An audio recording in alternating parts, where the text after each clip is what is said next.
tiempo vamos a hacer la presentación del primer expositor, la primera ponencia a cargo del doctor Guillermo Bustamante Novela, que es médico cardiólogo intervencionista de la Clínica San Borja, hizo intervencionismo en el Instituto de Cardiología de Río Grande do Sul, ex profesor de la Universidad Peruana Cayetano Heredia y miembro titular de la Sociedad Peruana de Cardiología, miembro titular de la Sociedad Peruana de Medicina Interna y de la Sociedad Peruana de Hipertensión Arterial.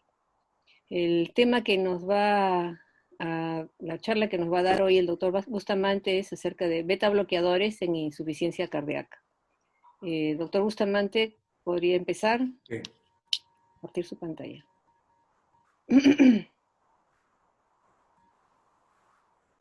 ¿Se ve bien ahí? Sí, se ve bien. Ok. Sí, doctor. Ya tengan ustedes muy buenas noches. Muchas gracias, Vicky, por tu presentación. Quiero agradecer también a la Sociedad Peruana de Cardiología por su gentil invitación para conversar sobre beta bloqueadores en insuficiencia cardíaca congestiva. Los beta bloqueadores son drogas que se han utilizado desde hace más o menos 60 años. La primera droga que se sintetizó fue el propanolol, es un beta bloqueador cardio no selectivo, que inicialmente el tratamiento fue para cardiopatía isquémica y posteriormente para hipertensión arterial. Casi a fines de la década del 60 e inicio del 70 se hicieron trabajos de investigación del propanolol para insuficiencia cardíaca, cuyos resultados no fueron buenos. Casi alrededor del año 2000 se realizaron prácticamente 3 trabajos paralelos de beta bloqueadores para insuficiencia cardíaca con fracción de eyección reducida, que es el que nosotros vamos a ver ahora. Acá tienen ustedes, esta es fracción de eyección, este es años, esto es músculo cardíaco. Cuando ocurre un evento, disminuye la fracción de eyección y esta disminución de la fracción de eyección va a ser, no sé si pueden dar unas...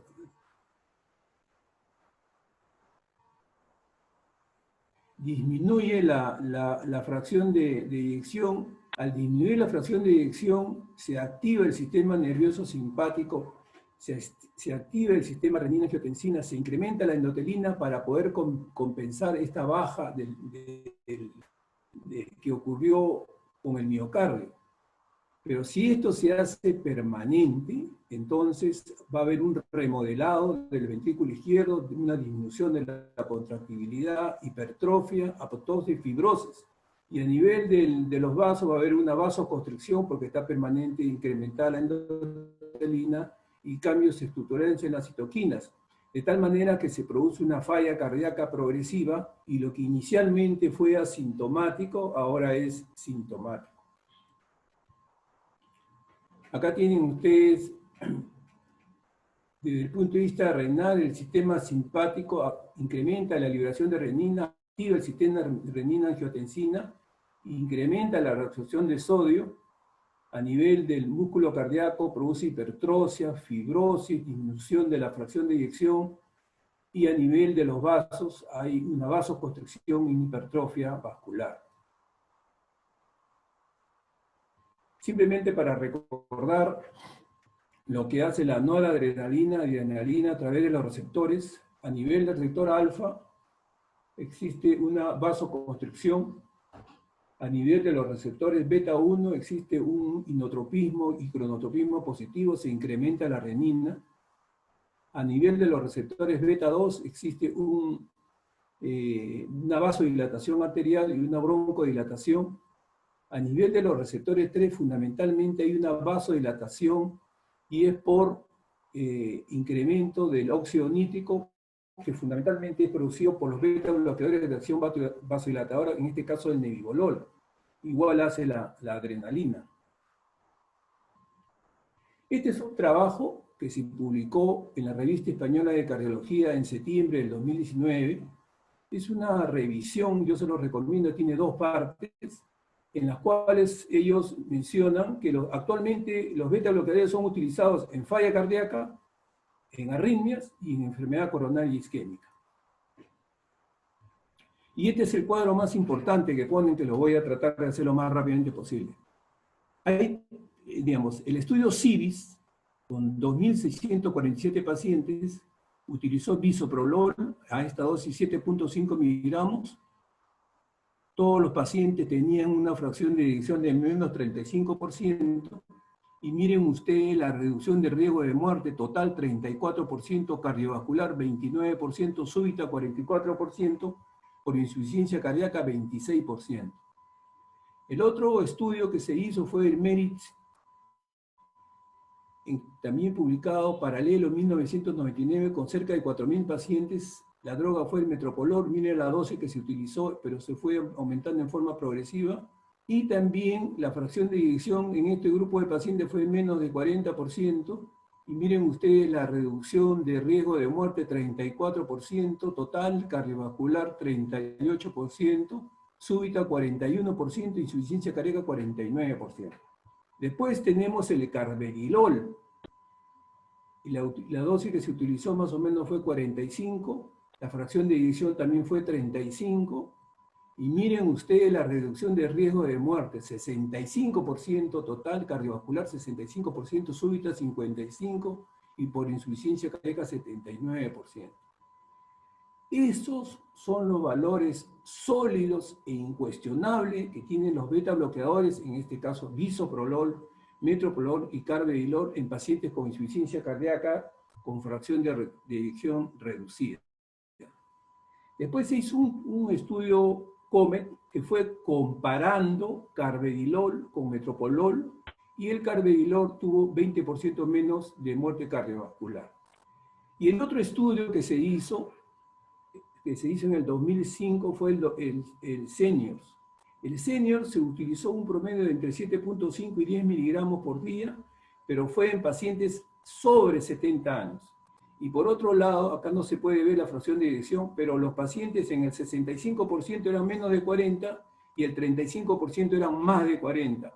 Si bien es cierto, ustedes ven acá los resultados del riesgo de muerte y de cardiovascular no son tan iguales como los anteriores que hemos dicho. Tanto el bisoprolol, el metoprolol y el carvedilol están en las guías americanas. Y en las guías europeas está bisoprolol, metoprolol, carvedilol y nebivolol. Acá tienen en el metaanálisis de este estudio, hay una reducción de muerte de cualquier causa 29%, súbita 27%, enfermedad cardiovascular 24%, hospitalización por insuficiencia cardíaca 36%. Y el número de pacientes tratados de muerte por cualquier causa 21, hospitalización por insuficiencia cardíaca 25, enfermedad cardiovascular 26, súbita 43. Acá tienen ustedes la curva del MERIT del metoprolol con el placebo, en la cual hay un 34% de disminución de riesgo de mortalidad. En este caso el Copérnico es el carvedilol, con una disminución de riesgo promedio de 35%, y con el bisoprolol con una disminución de 34%. Este es un artículo que ha sido publicado en el JAMA en marzo de este año, y hace una revisión de insuficiencia cardíaca con fracción de eyección reducida. Y el resumen es, a menos que existan contraindicaciones específicas, los pacientes con insuficiencia cardíaca con fracción de eyección reducida deben ser tratados con beta bloqueadores. Y además de todo lo que conocemos, ¿no? Inhibidor de la neprilicina, inhibidor de ECA-AR2 y antagonistas de receptor de mineralocorticoides. Marzo 2020. Y este es el cuadro principal que yo creo que ponen, en los cuales resalta, miren, estos estudios se han hecho hace más de 20 años. Bisoprolol, metoprolol y carvedilol.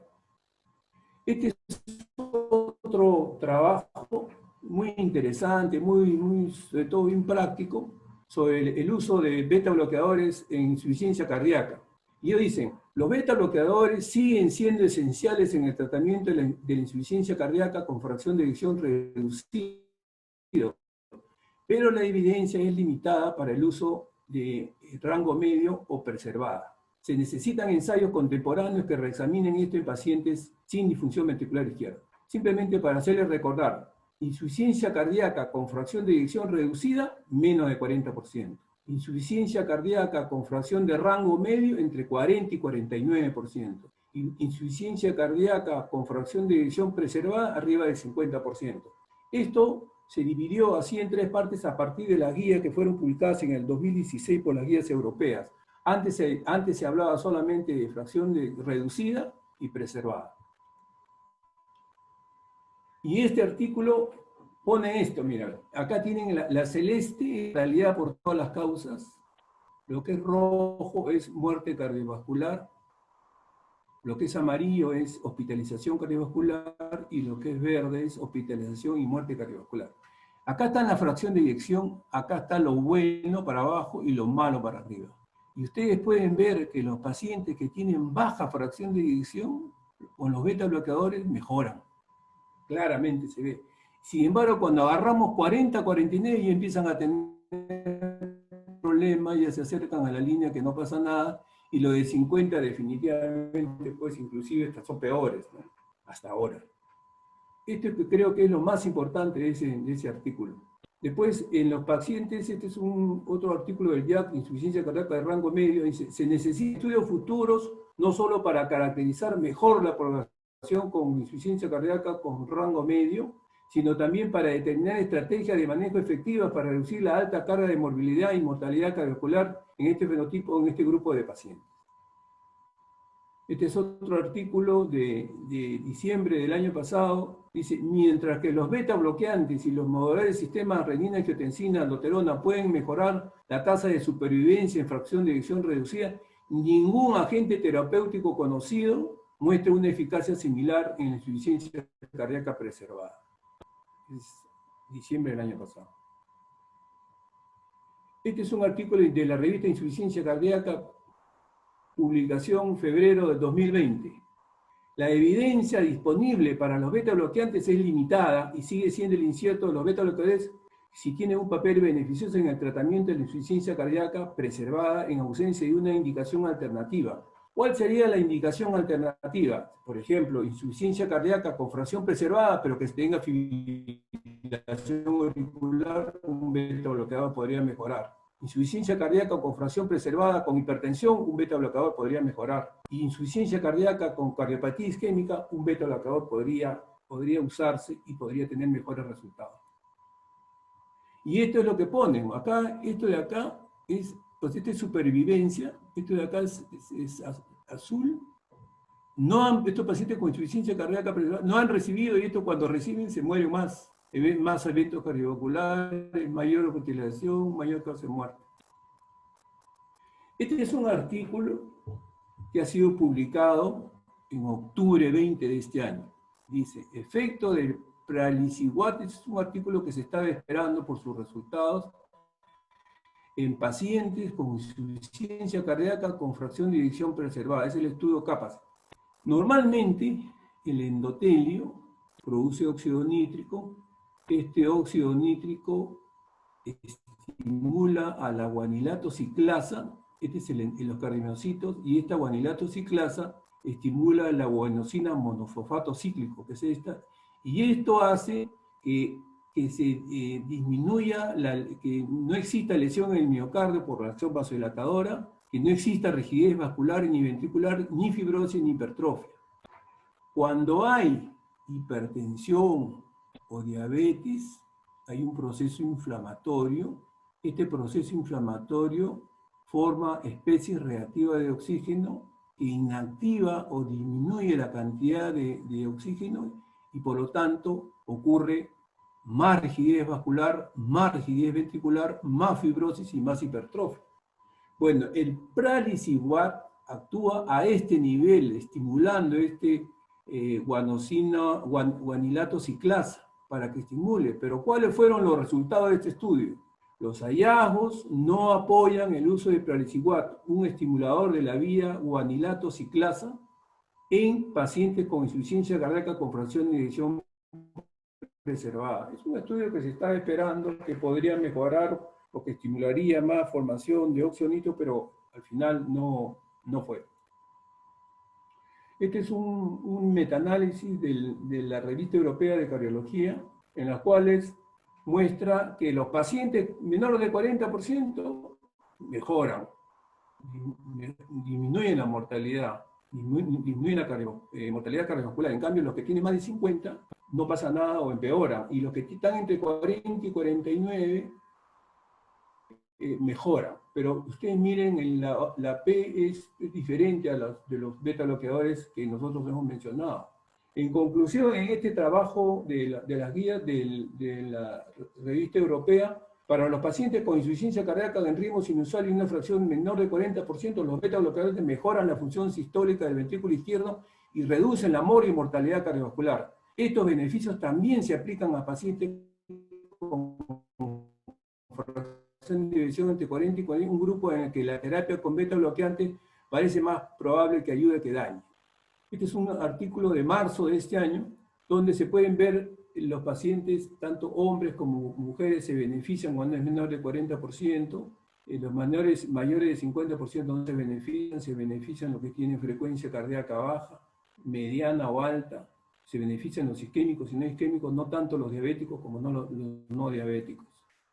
Estas son las guías de los europeos, en las cuales dicen: un beta bloqueador es recomendado, además de un ECA, para pacientes con insuficiencia cardíaca reducida estable, sintomática, para reducir el riesgo de hospitalización y muerte por falla cardíaca, clase 1.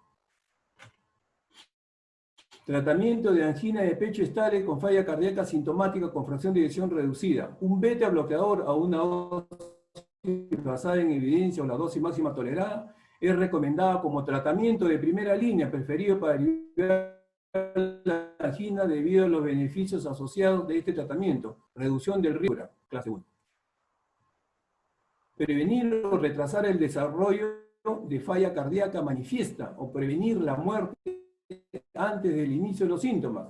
El beta bloqueador es recomendado en pacientes con disfunción sistólica del ventrículo izquierdo asintomática y una historia de infarto miocárdico, en orden de prevenir o retrasar el inicio de la falla cardíaca o prolongar la vida.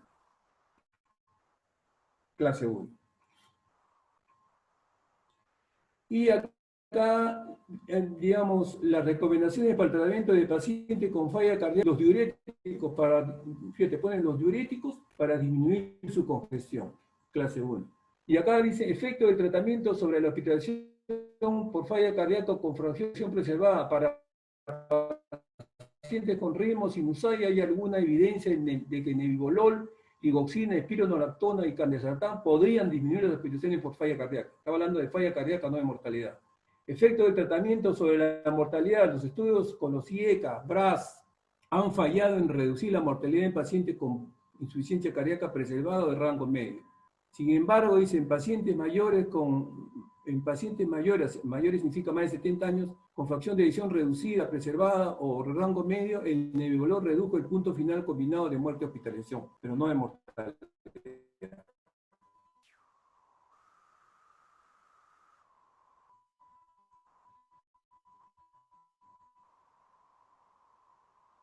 Estas son las guías americanas. Las guías americanas dicen con fracción de eyección reducida, o sea, menos del 40%, y en cardíaca preservada, diuréticos, igual que las guías europeas.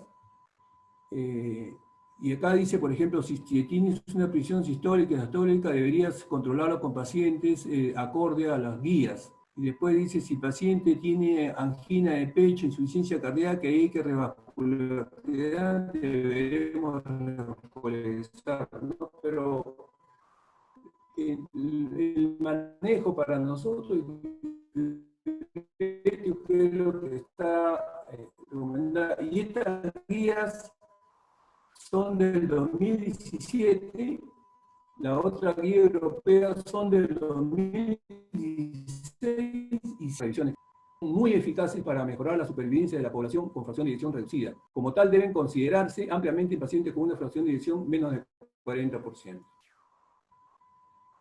Entre los beta bloqueadores, el carvedilol, metoprolol y bisoprolol tienen la evidencia de apoyo más sólida basada en su impacto comprobado en la reducción de la mortalidad en ensayos clínicos de gran tamaño de hace más o menos 20 años. Solo existe evidencia sugestiva de que los beta bloqueadores benefician a los pacientes con insuficiencia cardíaca de rango medio y pocos indicios de que benefician a los que tienen insuficiencia cardíaca con fracción preservada, o sea, más del 50%, y este es entre 40 y 49%.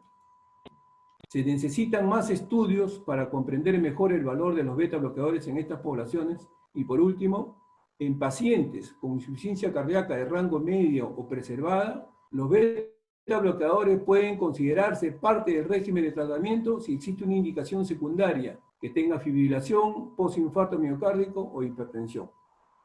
Muchas gracias por su atención.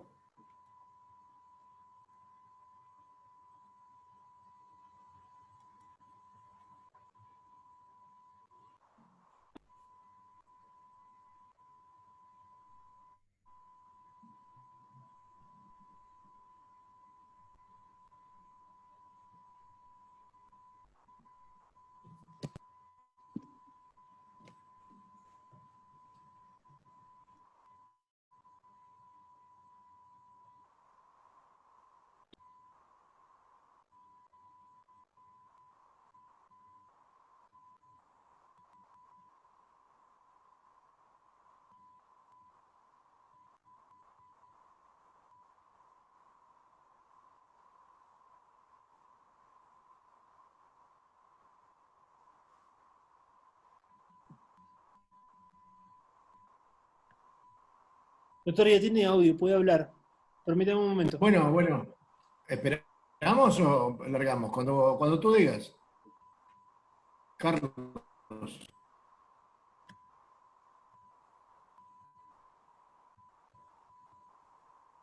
Carlos.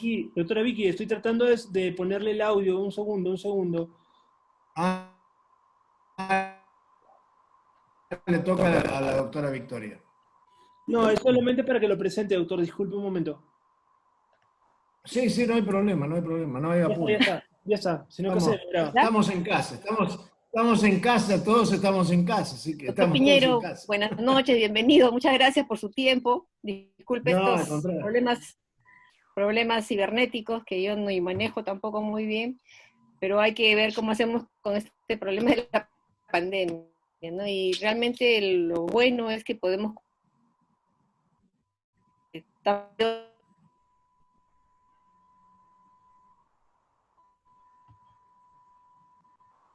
No se escucha bien. Y mejorar nuestros conocimientos. El doctor Daniel Piñeiro es profesor titular de Medicina de la Universidad de Buenos Aires, Argentina, es trustee y Board of Trustees del American College of Cardiology, ex board member de la World Heart Federation y ex presidente.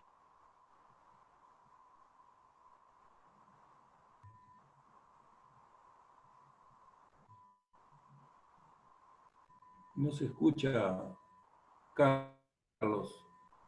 Sí, es el tema del internet de la doctora. ¿Escucha, Carlos? Sí, doctora, sí la escucho. Okay. Ahora sí. Perfecto.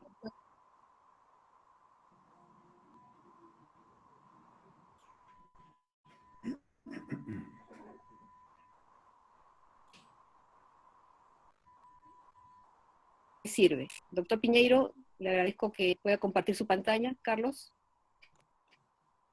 Ya está listo, doctora. Puede iniciar el doctor. Bueno. Doctor, ¿Se puede compartir la pantalla, Carlos?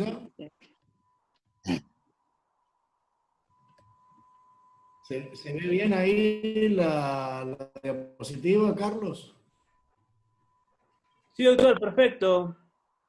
Bueno, en primer lugar quiero agradecer a la doctora Victoria Armas su presentación Yo, más allá de todas esas cosas que dijo ella, soy un amigo de Perú, un amigo de todos ustedes.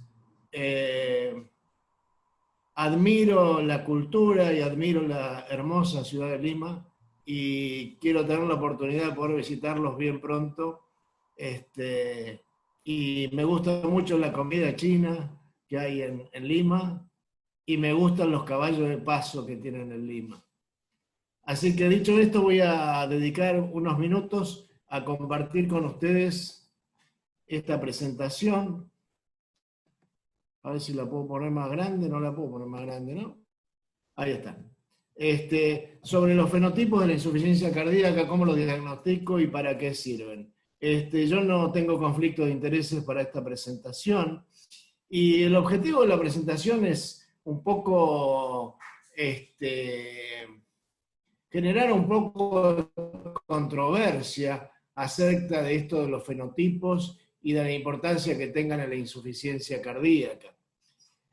Esta es una diapositiva clásica, es un cuadro clásico en el cual ustedes pueden ver un montón de latas de Campbell's, donde se ve que uno le parece que son todas iguales, y en realidad si ustedes miran con mucho cuidado, van a ver que cada una dice una cosa distinta. Dice onion, green pea, tomato, beef. Es decir, parecen iguales, pero no son iguales. Es decir, son todas latas de tomate. Son todas latas de conservas, pero no tienen la misma cosa adentro. Entonces, de alguna manera son similares y de alguna manera son diferentes. Entonces vamos a introducir el concepto de lo que es un fenotipo, que esto lo tenemos desde que éramos alumnos. Un fenotipo es una condición medible o enfermedad medible, una variable biológica o de comportamiento clínica, como una cierta condición o enfermedad. Es un proceso que va a derivar de los datos clínicos. Se puede pensar en un fenotipo computacional derivado del uso de algoritmos de computadora, o incluso un fenotipo de imágenes creado por pacientes particulares. Entonces acá tenemos la idea de lo que es un fenotipo. Fíjense que nosotros tenemos un genotipo, es decir, la carga genética que traemos desde nuestros padres, y hay un medio ambiente, condiciones, etcétera, que hacen que seamos como seamos. Es decir, yo tengo una carga genética de ser, mis orígenes son de Galicia y somos más bien bajitos. Ahora, claro, si yo a eso pongo un medio ambiente en el cual me nutro poco, tengo poca posibilidad de hacer ejercicio, voy a ser de baja estatura. Por el contrario, si me nutro más, etcétera, aumenta mi estatura. Fíjense, por ejemplo, que los japoneses que emigraron al oeste de Estados Unidos, en pocos años tenían 10 centímetros más de altura, probablemente por condiciones ambientales que cambiaron su fenotipo, siendo su genotipo similar. Entonces tenemos una carga genética, un ambiente y un resultado que es nuestro fenotipo. Ahí tenemos 3 plantitas que tienen la misma carga genética, que han recibido diversas condiciones de agua, de sol, etcétera, y que se han desarrollado en forma diferente. Es decir, que el fenotipo depende de la carga genética, pero también del ambiente en cuanto a lo que se llama epigenoma, metaboloma, etcétera. Finalmente es lo que uno ve, es decir, en el caso nuestro como médicos, es lo que vemos en los pacientes.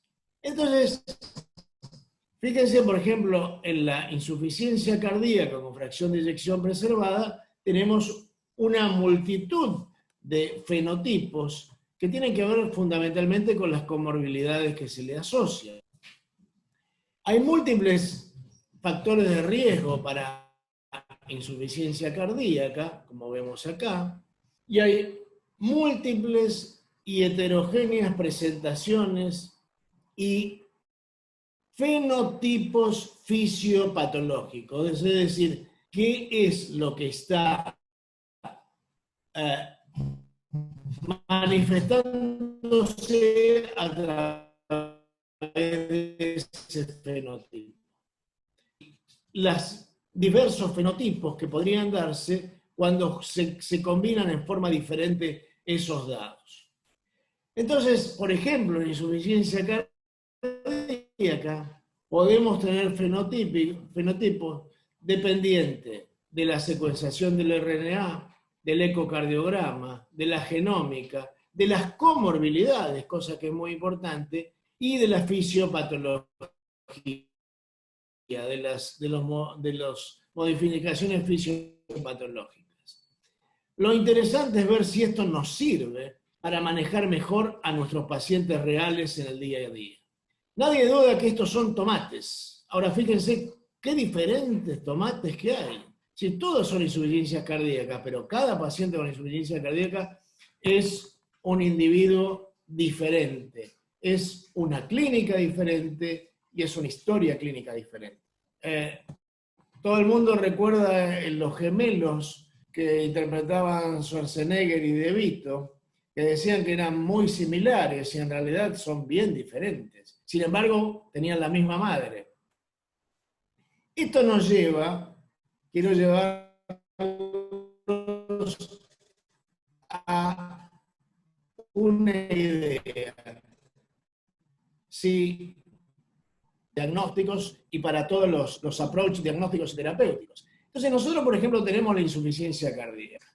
Nosotros en la insuficiencia cardíaca usamos esto one fit, es decir, un tamaño, traje de confección, no es traje a medida. Entonces, a todos los pacientes, y yo sostengo lo mismo, con insuficiencia cardíaca, con fracción de eyección disminuida, a todos les tenemos que dar beta bloqueantes, a todos les tenemos que dar IECA o bloqueante del receptor, o la combinación valsartán con inhibidor de la lipiricina, les tenemos que dar antagonista del receptor de la angiotensina, y ahora les tendremos que dar una gliflosina, porque ahora está de moda darle gliflosina. Este es el approach que tenemos los cardiólogos ante la medicina. Es decir, hacemos un diagnóstico y ahí aplicamos un traje de confección para todo el mundo. Fíjense la diferencia que tiene el tratamiento oncológico. El tratamiento oncológico se basa en la biopsia del tejido, en determinar marcadores, imágenes y marcadores fenotípicos del tumor, la expresión genética que tiene eso, y la terapéutica es mucho más dirigida, mucho más específica. Para, por ejemplo, en un cáncer de mama, ustedes saben que si tengo receptores heterogénicos, no tengo receptores heterogénicos, el tratamiento va a ser diferente. Fíjense la diferencia de las dos aproximaciones. Una aproximación son los trajes de confección. Uno va y se compra un traje, y el traje le va como le va, y a eso se tiene que adaptar. Por otro lado, la concepción oncológica, que es, no, vamos a hacerle a este paciente con este tumor un traje a medida. De esta aproximación del traje de confección al traje a medida. Es decir, aproximarnos más a lo que los americanos llaman medicina de precisión.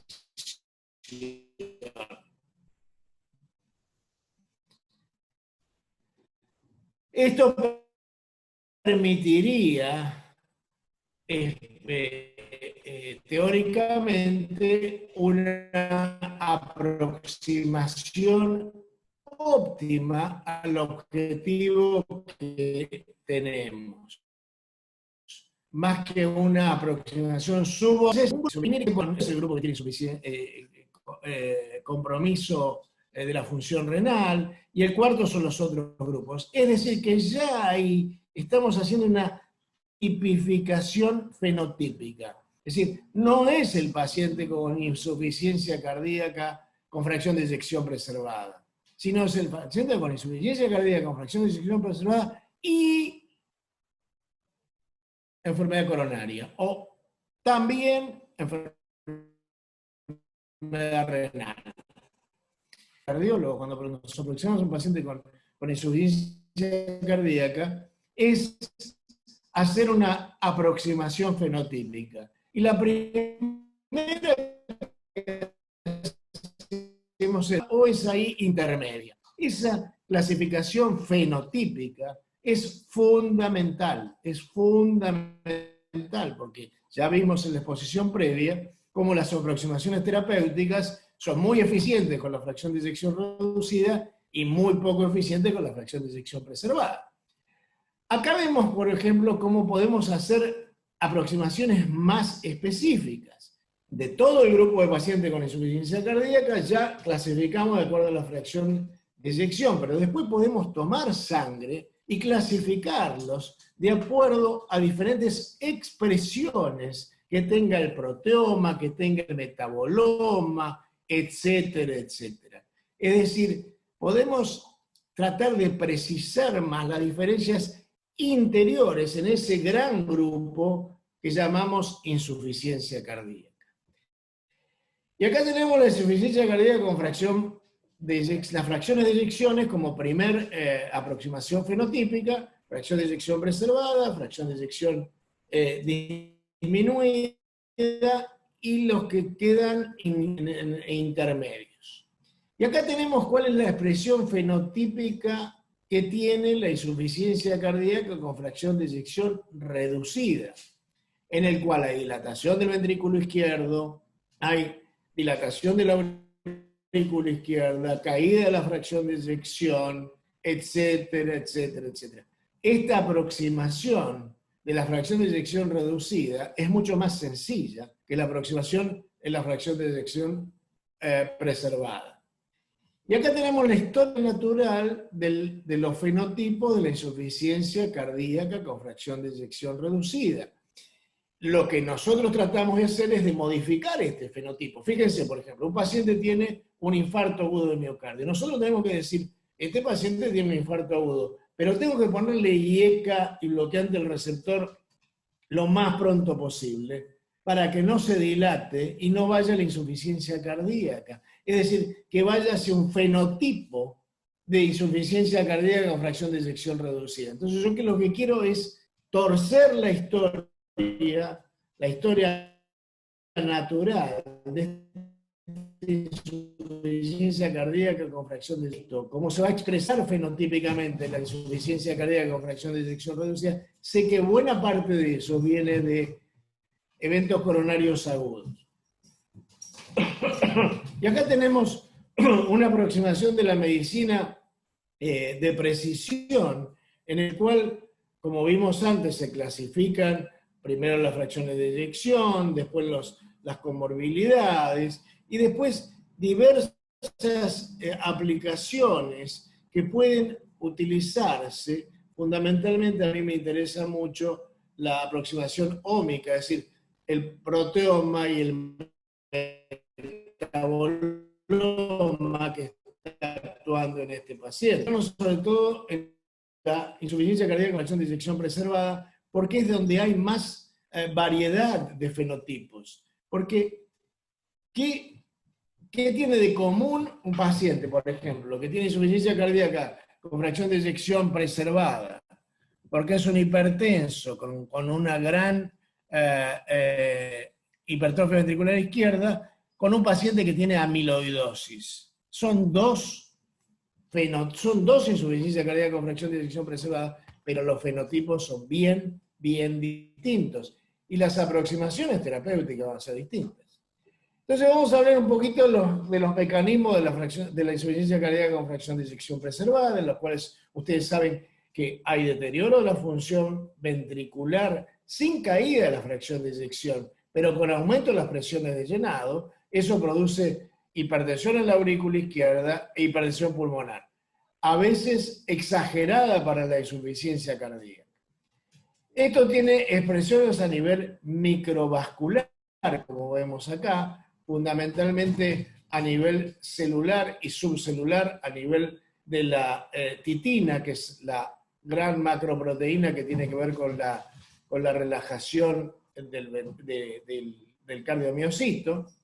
Y esto tiene además expresiones a nivel de las anormalidades cardiometabólicas de esta célula miocárdica, fundamentalmente a nivel mitocondrial. Entonces, como vemos, fíjense cómo son los niveles de integración que tenemos. Empezamos con un paciente que lo único que tenía era fracción de eyección preservada, pero síndrome clínico de insuficiencia cardíaca. Ahí dijimos, bueno, tiene deterioro en la función diastólica, con aumento de las presiones de llenado, aumento de las presiones de la aurícula izquierda, hipertensión pulmonar, pero también tiene alteración inflamatoria microvascular, pero también tiene alteración cardiometabólica subyacente a nivel mitocondrial. Entonces, estos mecanismos de la insuficiencia cardíaca con fracción de eyección preservada, ven cómo se van integrando, es decir, la insuficiencia cardíaca con fracción de eyección preservada, la congestión ventricular, la disfunción diastólica, la hipertensión auricular izquierda, la enfermedad vascular pulmonar, la disfunción de ventrículo derecho ahora, la sobrecarga de volumen, la inflamación microvascular, las alteraciones cardiometabólicas y por último los cambios estructurales a nivel celular y extracelular. Entonces, ¿es útil esto de los fenotipos para estas clasificaciones fenotípicas para manejar nuestro paciente? Bueno, en insuficiencia cardíaca con fracción de eyección reducida, nosotros prácticamente utilizamos esta aproximación de medicina no de precisión, de medicina basada en la evidencia, pero de confección. Es decir, a todos le aplicamos el mismo traje, a todos le ponemos el traje del beta bloqueante, el IECA, o el bloqueante del receptor, o ahora el Entresto, y ahora también la empagliflozina, y la espironolactona, la plerrenona, y se terminó. Eso es lo que hacemos siempre con todo paciente con insuficiencia cardíaca con fracción de eyección reducida. Y no está mal, porque se ha demostrado que toda esta medicación reduce la mortalidad. Está bien. El problema nuestro es la insuficiencia cardíaca con fracción de eyección preservada. ¿Por qué? Y porque nada de lo que hemos hecho hasta el momento ha resultado demasiado útil. Podemos discutir un poquito la espironolactona, pero nada más que eso. Entonces, fíjense que, por ejemplo, en ese trabajo de Seni, él lo que se propone es un poco dividir desde el punto de vista fenotípico a la insuficiencia cardíaca con fracción de eyección preservada. Y dice, bueno, usted tiene un paciente que tiene predominantemente hipertensión arterial, o tiene otro que tiene predominantemente retención de líquidos y elevación de las presiones de llenado, o tiene otro que tiene comorbilidades como diabetes, obesidad, síndrome metabólico, etc. Tiene otro que lo que predomina es la hipertensión pulmonar y el compromiso ventricular derecho. Tiene otro que hay mucha fibrosis y tiene otro que es isquémico, etc. Entonces, lo que dice este autor es, busquemos estos fenotipos porque el tratamiento va a ser diferente. Fíjense, si usted lo que tiene es predominantemente hipertensión arterial, lo que debe hacer es manejar esto. Bloqueante del receptor, IECA, ARNI, antagonista del receptor. Si lo que tiene es retención de líquido, aumento de presiones, probablemente los ARNI sean los mejores. En los diabéticos, bueno, claramente hoy el lugar lo tiene las gliflosinas, es decir, la empagliflozina, la dapagliflozina y probablemente cualquier gliflozina. El control de la glucemia, la metformina, la reducción de peso, incluso la cirugía bariátrica, si el fenotipo es de un obeso mórbido. Fíjese, por ejemplo, si hay mucha fibrosis. Si lo que predomina es la fibrosis, probablemente el único fármaco que tenemos antifibrótico global son los bloqueantes del receptor de los mineralocorticoides. En el otro punto tenemos, por ejemplo, los pacientes con disfunción renal, en los cuales probablemente hay funciones. Los inhibidores de enzima convertidora, los bloqueantes del receptor, y nuevamente señalo ahí las gliflosinas. Delia, un poquito más acá, los divide acá en hipertróficos, fibróticos, inflamados y coronarios. Y fíjense cómo también los tratamientos van difiriendo. No lo vamos a analizar en profundidad.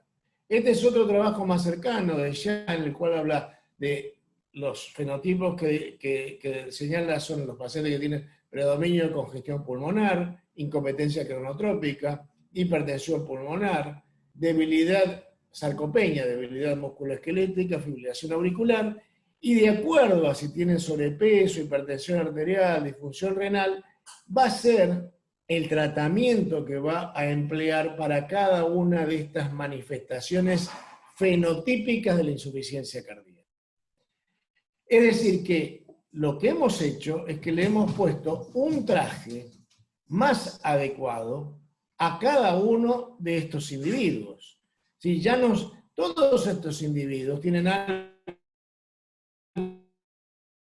en común, qué sé yo, tienen en común que son modelos publicitarios, etc. Pero cada uno de ellos tiene un traje distinto, porque el que está más a la izquierda es más robusto, el que está más a la derecha es más delgado, y van a requerir un traje a medida y va a ser mejor para su prestancia. Hay que tener en cuenta otros fenotipos que nos están apareciendo. Fíjense que un gran fenotipo que nos está apareciendo en insuficiencia cardíaca con fracción de eyección preservada es la miocardiopatía amiloidótica, que hoy en día hay recursos para diagnosticarlas, fundamentalmente los recursos de medicina nuclear y la resonancia magnética. Y esto es importante porque hay tratamientos específicos, como el tafamidis, para este tipo de miocardiopatía. Un dato interesante es lo que se llama phenomapping. Esto es un artículo publicado hace 5 años en el Circulation, en el cual ellos tomaron 67 variables continuas, demográficas, características físicas, laboratorio, electrocardiografía, ecocardiografía. Y pudieron definir 3 fenotipos fundamentales. Un fenotipo 1, que son pacientes más jóvenes y con menores niveles de BNP. Un segundo fenogrupo, que serían los obesos, diabéticos, los que tienen apnea del sueño y los que tienen intolerancia a la glucosa. Y un tercer grupo, que son los pacientes más añosos, con enfermedad renal crónica, con mayores niveles de BNP y con mayor score de riesgo. Y fíjense cómo a la derecha, las 3 curvas de evolución de estos 3 fenotipos son diferentes. Es decir que esta fenoagrupación nos permite no solamente hacer tratamiento, sino fijar pronósticos diferentes. Y termino con esto, y con esto quiero agradecer a mis colegas del Perú y pedirles que por favor me inviten a Lima lo antes posible en cuanto pase la pandemia, y por supuesto yo los invito acá a Buenos Aires. Decía Dante Alighieri, a mitad del camino de la vida, en una selva oscura me encontraba, porque mi ruta había extraviado. Yo creo que la posibilidad de recurrir a un concepto como son los fenotipos puede ayudarnos a encontrar nuestra ruta extraviada en algunos grupos de insuficiencia cardíaca. Con esto les agradezco mucho la atención, les agradezco la invitación y quedo a disposición de todos ustedes. Muchas gracias.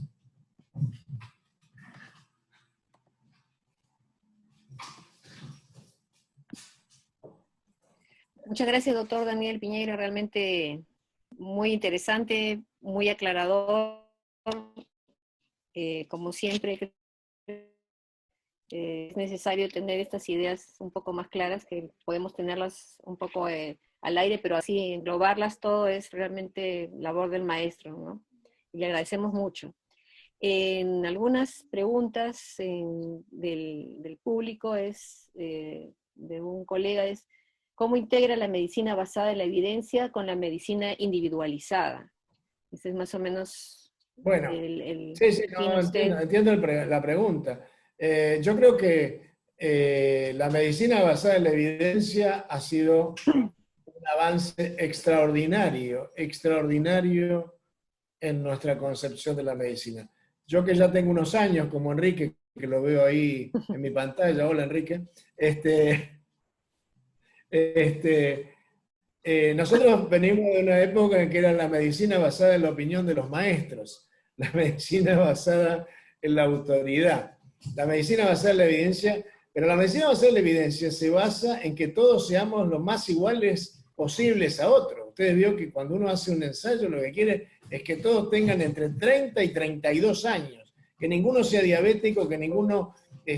y los seres humanos de la verdad somos... Entonces yo creo que la aproximación de la medicina de precisión, en la cual va a haber una integración de nuestra carga genética, nuestro metaboloma, etcétera, etcétera, va a permitir hacer una discriminación. Yo creo que estamos en ese camino los cardiólogos. Tenemos que, yo realmente creo que el modelo clínico que debemos utilizar es el modelo de los oncólogos. Los oncólogos están haciendo una medicina de precisión, están como 20 años por delante de nosotros, porque hacen medicina para cada individuo. No se trata, ya no existe más la clase de tratamiento del cáncer de mama.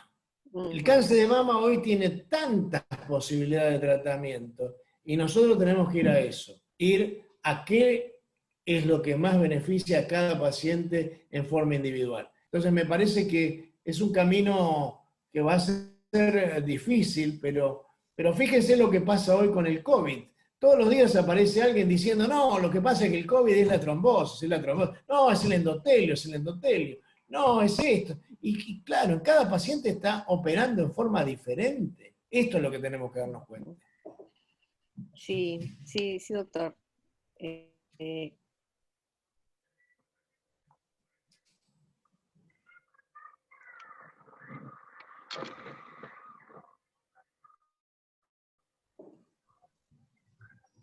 Doctora, creo que se fue el audio de la doctora. O sea, razón, digamos, no en ese sentido. ¿Perdón? Ah, ya, no. Dime, Sí. Carlos.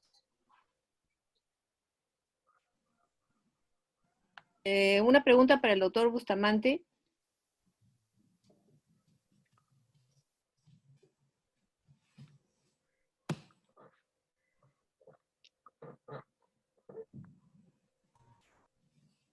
Bloqueadores. Carlos. Doctor Bustamante, ¿me escucha? Habría que repetirla porque no se escuchó. Sí, repítala porque no la escuchamos. Ya, en pacientes con falla cardíaca descompensada, ¿se debe continuar los betabloqueadores? Es una pregunta. ¿O cómo hacer, no? Para continuar con los betabloqueadores. ¿Me escuchan o no? Sí, un segundo, es que no está aceptando el audio el doctor.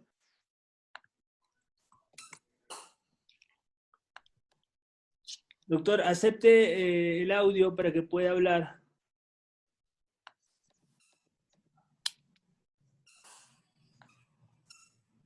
Doctor Bustamante.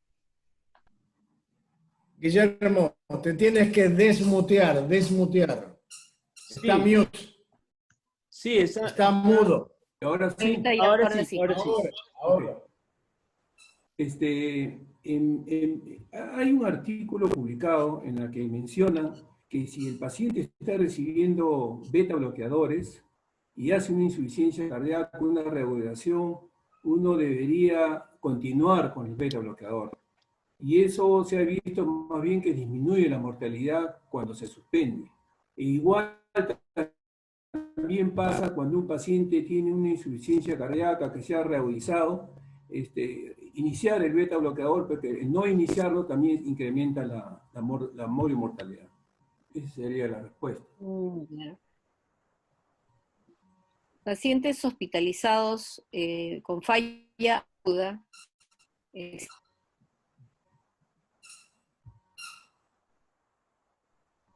No se le escucha, doctora. Doctora. Sí, a ver, nuevamente porque no creo que mi internet está un poco inestable. Uy, no.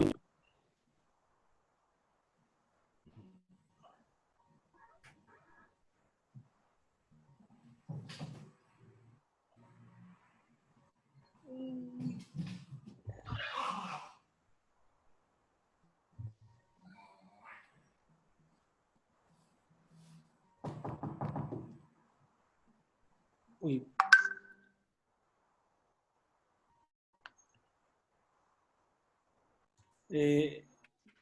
Doctor, Doctor Ruiz ya tiene audio. Ya, no sé si la doctora ha logrado corregirlo. Sí, parece Vicky, que no sé se ha si puedes. desconectado. Ahorita va a volver a entrar. Bueno, yo quería aprovechar, Daniel, gracias por tu presencia esta noche y la presentación muy interesante que has hecho. Del punto de vista de cardiooncología, que es un tema también que manejas, nosotros nos basamos en la cardiotoxicidad básicamente en fracción de eyección, ¿no? Y bueno, era porque más se hablaba de los problemas de fracción de eyección reducida. Pero ahora que se ve en relación a la insuficiencia cardíaca con fracción de eyección preservada, ¿cuál es tu opinión en relación al manejo precisamente de estos pacientes? ¿Qué cambios se deberían de repente plantear en relación a evitar el daño del miocardio? Nosotros se está utilizando mucho el strain precisamente para poder detectar al paciente ya con falla inicial, pero todavía asintomático. ¿Tú cómo verías este nuevo punto de vista en relación a la fracción de eyección preservada y el paciente oncológico? Estás todavía sin el micro. No lo han puesto No, allá. ahora ya me desmuteé. No, a mí me parece que es muy interesante lo que vos planteás, porque me parece que tenemos que ir a una aproximación más holística de los pacientes, menos cardiológica, menos, porque siempre hacemos estas cosas, cardio, reno, porque entonces, me parece que tenemos que empezar a ver los pacientes como un todo en sí, y que esa es la aproximación más de la medicina basada en la precisión. Obviamente tenemos mucho para investigar en esto, tenemos mucho para ver, pero creo que lo que uno debería plantearse es qué mecanismo está operando en cada paciente, ¿no es cierto? Es decir, si, por ejemplo, si lo que está operando es el mecanismo de la fibrosis miocárdica, va a ser uno el tratamiento. Y si lo que está operando sobre todo es la enfermedad coronaria, va a ser otra la aproximación. Y si lo que predomina es la hipertrofia por hipertensión arterial, es otra. Y ojo, porque ahora nos aparece como un gran cuco la amiloidosis, que parece que está en todas partes. Está la estenosis aórtica, está la estenosis aórtica con bajo flujo, etc. Entonces, yo creo que, bueno, Enrique, tú tienes la experiencia de trabajar con oncólogos. Viste que los oncólogos ya no hablan más del cáncer de pulmón. Hablan del cáncer de pulmón de células pequeñas que tienen esto, que tienen aquello, y hacen una aproximación mucho más precisa a la situación. A mí me parece que tenemos que empezar a usar, fundamentalmente lo que quiero transmitir con esta exposición, más que certezas, son dudas. Y una certeza que tengo, y en esto coincido mucho con el doctor Bustamante que habló antes, es que subutilizamos los recursos que sabemos que son buenos. Por ejemplo, hablamos de los beta bloqueantes y en realidad 75% de los pacientes que tienen insuficiencia cardíaca no reciben la dosis óptima de beta bloqueantes. Esto es una cosa. Y la otra cosa es esta aproximación más de precisión de los pacientes. No podemos poner en la misma bolsa a un paciente con insuficiencia cardíaca con fracción de eyección preservada e hipertensión pulmonar, en el cual, por ejemplo, ahora tenemos este estudio que es muy interesante, que es el del Belisiguat, que es el Victoria, que muestra algunos beneficios, que probablemente sirvan también para la hipertensión pulmonar. Entonces, a lo mejor en esos pacientes tenemos que usar eso. Y en los pacientes diabéticos, obviamente hoy tenemos que usar las gliflocinas, que si bien han demostrado que son útiles en los no diabéticos también. Entonces, lo que digo es que hay una aproximación de mayor precisión a la fisiopatología y al tratamiento.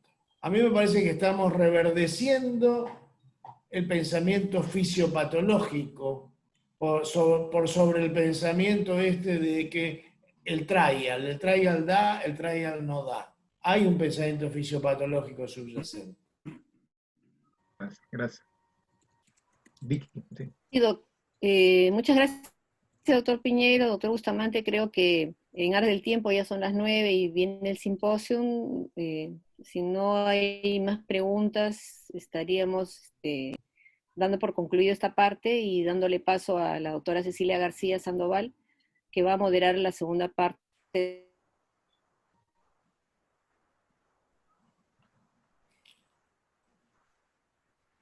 Sí, está mal Doctora Cecilia ya tiene audio. mensaje.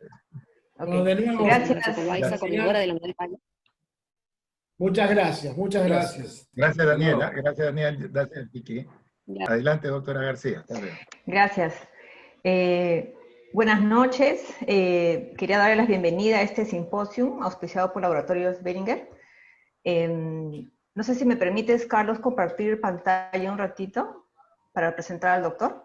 Sí, puede compartirla. Este año ha sido un año importante, con novedades para la insuficiencia cardíaca.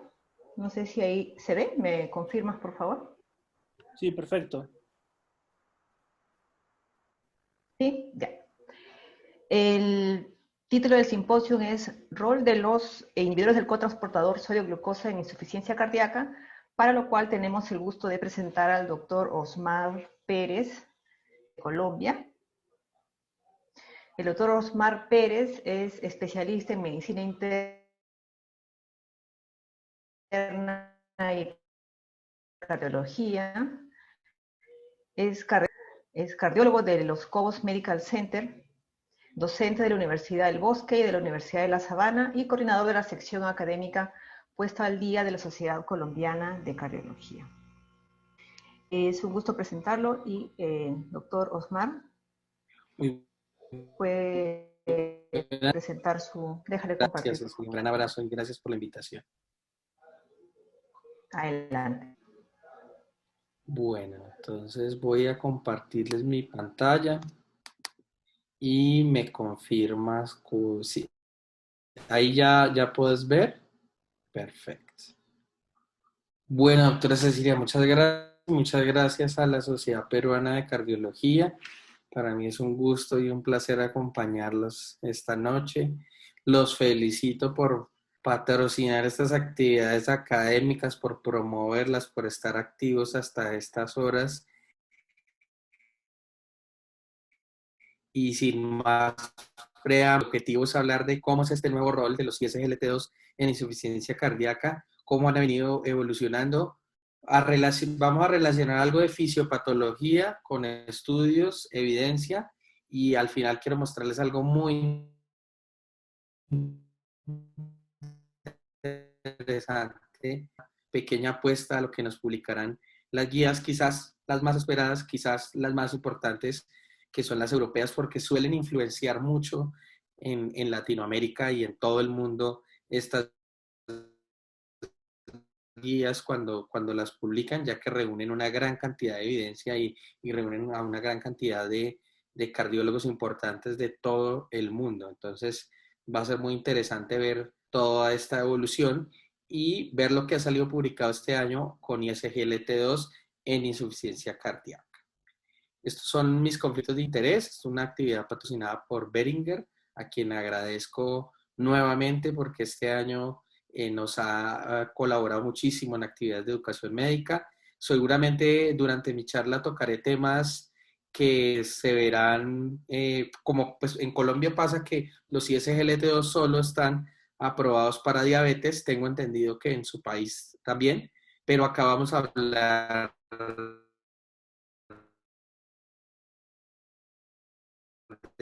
de modificar lo que ustedes tienen en su actividad regulatoria de su país. La insuficiencia cardíaca es una real epidemia mundial, una pandemia prácticamente lo podríamos decir así, solo que no es contagiosa, donde nos reportan que más de 26 millones de personas en todo el mundo tienen insuficiencia cardíaca. Y como ustedes ven aquí, en la parte de la derecha, los números son escalofriantes, porque la mortalidad es elevada, las rehospitalizaciones son frecuentes y cuando el paciente se hospitaliza, la mortalidad se aumenta de forma significativa. Y estamos en esa entrada y salida de los pacientes. Es decir, nos genera un verdadero problema de salud pública porque estamos en constante rehospitalizaciones y el paciente está regresando a urgencias de forma frecuente. Como ustedes pueden ver, es un problema a nivel de Europa, Norteamérica, Latinoamérica, y en nuestros países sí que es importante la insuficiencia cardíaca por diferentes etiologías. Por ejemplo, en Latinoamérica, en Colombia, en muchos países tenemos Chagas, tenemos hipertensión como una gran causa. Isquemia es la número 1 a nivel mundial y en Latinoamérica también lo es. Y si nos vamos a la parte del impacto social y los costos, pues son muy altos. Si tomamos solamente la data de Estados Unidos, miren ustedes que pueden costar más de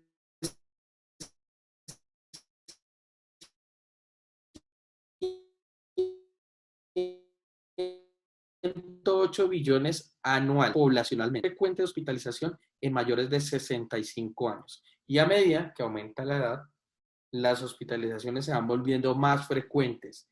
Es decir, se convierte en una enfermedad de alto costo, no solo económico, sino de un costo social, afectando la calidad de vida, generando discapacidad y generando mortalidad. Esta diapositiva y la siguiente gráfica que les voy a mostrar, ustedes ya la habrán visto seguramente en muchísimos congresos. Es la historia que todos conocemos, pero es la historia que queremos cambiar y es la historia que seguramente podemos cambiar, sobre todo cuando veamos el resultado de esta presentación y de la síntesis que tenemos con la evidencia actual para el tratamiento de la insuficiencia cardíaca. Y es que cuando un paciente empieza su curso en insuficiencia cardíaca, va a estar tendiendo a descompensaciones, hospitalizaciones, y casi nunca va a volver a su línea de base. Miren ustedes acá, esta podría ser la línea de base, se descompensa el paciente, se hospitaliza, nunca vuelve a ser el mismo, y si nosotros no frenamos este proceso, pues llegamos a una edad donde ya las terapias orales suelen fallar, donde ya nos toca pensar en trasplante, en asistencia ventricular, incluso en manejo paliativo, inotropía intermitente y demás. Durante este proceso, miren ustedes que no solo suelen haber descompensaciones, sino que puede haber muerte súbita. ¿Qué tenemos para intervenir y frenar esa llegada a la insuficiencia cardíaca avanzada? Pues ahí es donde entra lo que más tiene evidencia en cuanto a manejo farmacológico en este momento, que son los ARNI, los betabloqueadores, los ARM o antagonistas del receptor de mineralocorticoides y los inhibidores SGLT2. Pero echemos un vistazo al pasado, porque es muy importante ver cómo ha sido ese cambio histórico de la insuficiencia cardíaca. Pues miren ustedes que en los años 50, 70 y gran parte de los 80 y cercano a los 90, pues usted diagnosticaba insuficiencia cardíaca y el paciente se iba, como está la gráfica, en picada. No había nada, absolutamente nada que lo detuviera para llegar a la mortalidad. A medida que pasaba el tiempo antes de la era previa al bloqueo neurohormonal, la mortalidad era muy elevada. Usted la diagnosticaba, prácticamente que teníamos para darle diuréticos, digoxina y poca cosa más. Y no se cambiaba la mortalidad. El paciente iba a fallecer a lo largo de los años del diagnóstico. Entonces, cuando el bloqueo neurohormonal llega, y lo que hoy en día denominamos modulación neurohormonal, es lo que finalmente más impacta. Y es esto. ¿Qué ha sucedido en la insuficiencia cardíaca? Quizás desde los estudios SALT es donde todo empieza a cambiar. Con el mejor IECA que tenemos descrito en insuficiencia cardíaca, que es el enalapril, reduciendo por primera vez la mortalidad por todas las causas y la mortalidad pues, cardiovascular. O sea, los IECAs cambian totalmente la historia de la insuficiencia cardíaca. Y eso sucede en el 91. A medida que van pasando los años, empiezan a aparecer los betabloqueadores, que son protagonistas clave. Recordemos que en estudios como el CIBIS-2 con bisoprolol y cuando miramos otros estudios, el MERI de CHIV y otros con betabloqueadores, más o menos la mortalidad se reducía un 34%. Por tanto, los betabloqueadores han sido y seguirán siendo pilar fundamental en el tratamiento de la insuficiencia cardíaca. Los ARA2 se presentan como una alternativa en aquellos pacientes que no toleran los IECAS o que incluso pues por facilidad de dosis, por eventos adversos y demás pueden ser una buena opción y tienen resultados al menos no inferiores o que en algunos estudios han sido impactantes para reducir la mortalidad. Si vamos avanzando, pues en el 2010 y en adelante, pues empiezan a aparecer estudios con espironolactona, con eplerenone, también con unos puntos duros significativos.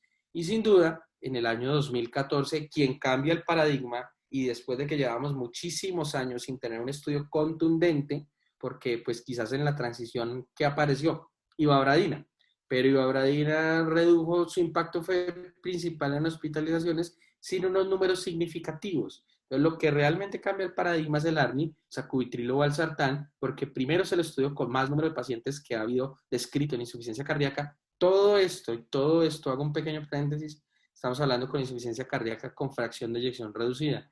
En la anterior charla ustedes vieron lo heterogénea y lo difícil que es la insuficiencia cardíaca con fracción de eyección preservada. Por tanto, esta charla y lo que les mencionaré a continuación es en solo fracción de eyección reducida. El ARNI suma todo lo anterior, tiene una ventaja histórica y es que ya estaban IECA, ya estaban beta bloqueador, ya está ARM y se comparó con el mejor IECA que era enalapril para ese momento y redujo un 20% adicional la mortalidad. Y que veremos en las siguientes diapositivas y en los siguientes minutos cómo aparecen estudios importantísimos como el Heart Failure, intermedios, el Victoria con Vericiguat, y próximamente se va a publicar el Galáctico Nomecantil Mecarbil, pero pues estos son los estudios más impactantes que tenemos hasta ahora. Por tanto, si uno se pone a analizar diferentes puntos de la terapia, pues prácticamente armamos 4 puntos importantes y ahí es como empieza a construirse la terapia cuádruple o cuadriterapia que muchos autores y líderes de opinión la llaman. Pero ¿cómo empiezan a hacer este cuarto pilar basado en ISGLT2? Quizás la diabetes, esta enfermedad que ha sido muy relacionada con insuficiencia cardíaca porque a veces no se sabe qué es primero, si el huevo o la gallina. Primero pueden haber pacientes con diabetes que desarrollan insuficiencia cardíaca, quizás lo más habitual, quizás lo que más hemos escuchado, pero hemos aprendido de registros clínicos y estudios como el Paradigm con sacubitril o valsartán que muchos pacientes empezaron el estudio y durante la evolución de su enfermedad desarrollan diabetes. Entonces, van muy ligadas y además la FDA empieza a pedirle seguridad cardiovascular a todos los nuevos antidiabéticos que empiezan a surgir. Y eso es lo que pide la FDA y como ustedes se dan cuenta, dicen, debe demostrar seguridad cardiovascular y no incrementar los eventos adversos y el riesgo cardiovascular. Por tanto, se genera una serendipia. ¿Y qué es una serendipia? Un evento afortunado, un accidente afortunado entre diabetes e insuficiencia cardíaca. Y vemos cómo EMPA-REC es el primero, con empagliflozina, en demostrar puntos duros, reducción en puntos duros, en pacientes que ya tienen la enfermedad cardiovascular establecida, pero nos muestra un desenlace muy significativo de hospitalizaciones por insuficiencia cardíaca, reduciéndolas. Pasa lo mismo en CANVAS, pasa lo mismo pues, con canagliflozina y pasa lo mismo en DECLARE con dapagliflozina. Por tanto, si cogemos toda la evidencia de inhibidores del cotransportador sodio-glucosa tipo 2, podríamos decir que al día de hoy sí hay efecto de clase, pero en 2 cosas, no en todo. No en todo y además los estudios pues son poblaciones diferentes, métodos diferentes.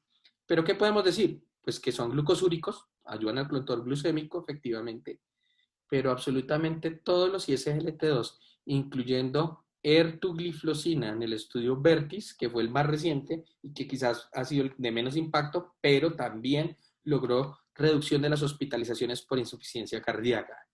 ¿Qué motivó esto? El nacimiento de nueva evidencia y de nuevos estudios.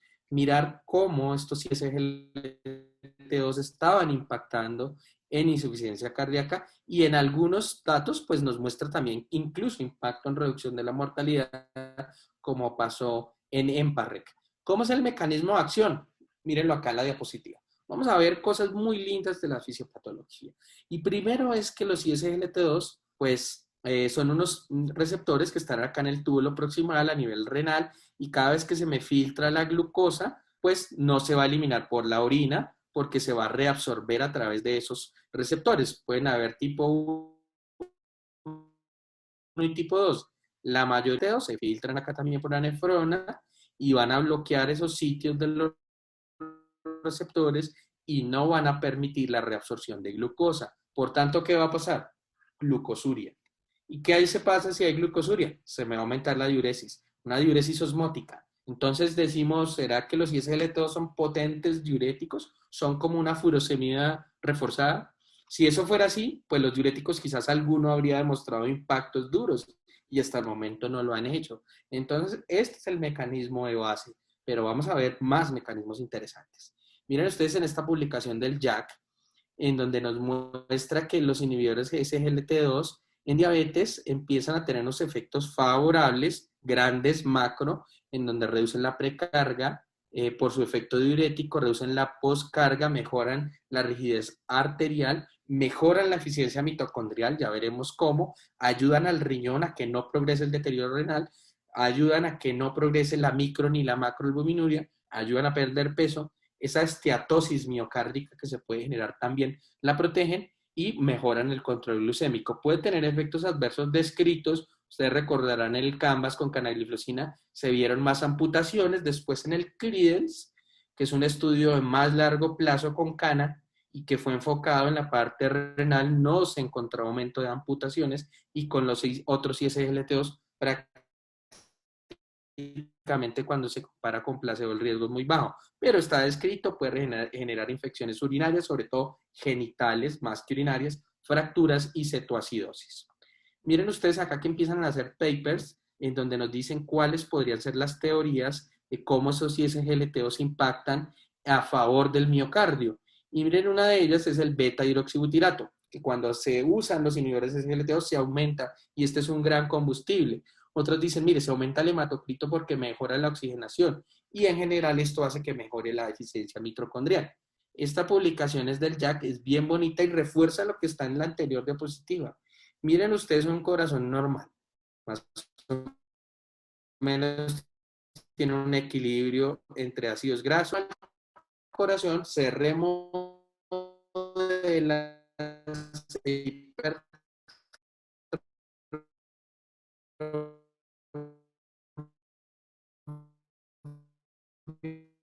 se dilata. En esos diabéticos, pacientes diabéticos, pues la glucosa es como lo que predomina. Pero si yo utilizo ISGLT2, empiezo a eliminar glucosa. Uno de ellos. Y estos son un combustible realmente potente. Y de hecho se habla de una inducción de cuando es todavía más interesante. Miren ustedes ahí, les dio la referencia a Circulation 2017. Y son los intercambiadores sodio-hidrogeniones. Estos intercambiadores están principalmente en el corazón y en los riñones. El NH1, o sea, el tipo 1, está en el corazón, y el tipo fibrosis y aumento de catecolaminas, y en general progresión a insuficiencia cardíaca y progresión a diabetes. Algunos medicamentos o fármacos descritos pueden bloquear el uno o el otro intercambiador, pero los ISGLT2 bloquean los dos. Y miren ustedes por qué es tan importante. A nivel cardíaco, cuando se hace esa señalización de sodio hidrogeniones en el tipo 1, va a haber ese intercambio luego con calcio. Y el calcio se me va a aumentar a nivel del miocardiocito.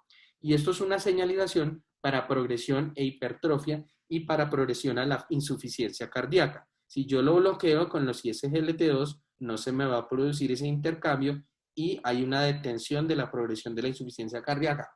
Ojo en este punto, porque me gustaría mucho que este sea uno de los principales mensajes de la charla, porque a este mecanismo de acción se le atribuye quizás en este momento uno de los principales.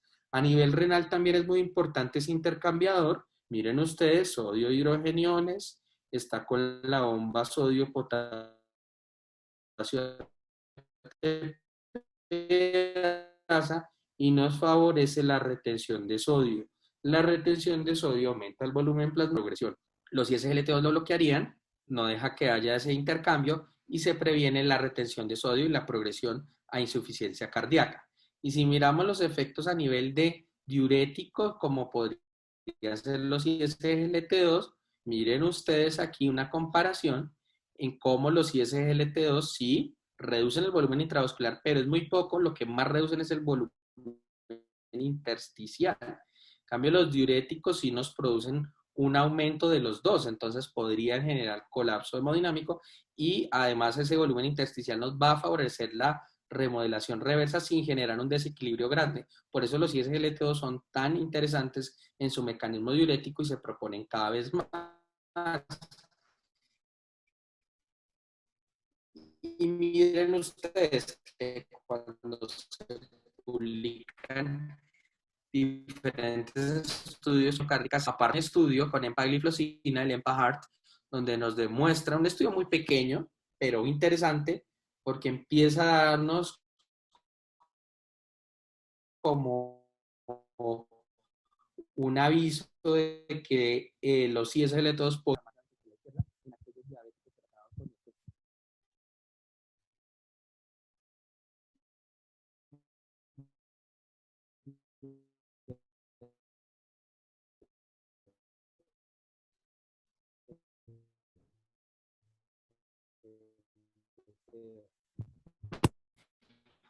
y salen publicaciones y como los nos enlazan efectos que a fin mencioné muchísimo. Tipo 1, y miren ustedes que también tienen efectos de reducción de peso, a la adiposidad, ayudando a la mejor sensibilidad a la insulina, y todo esto finalmente conduce a que haya mejoría de desenlaces renocardiovasculares.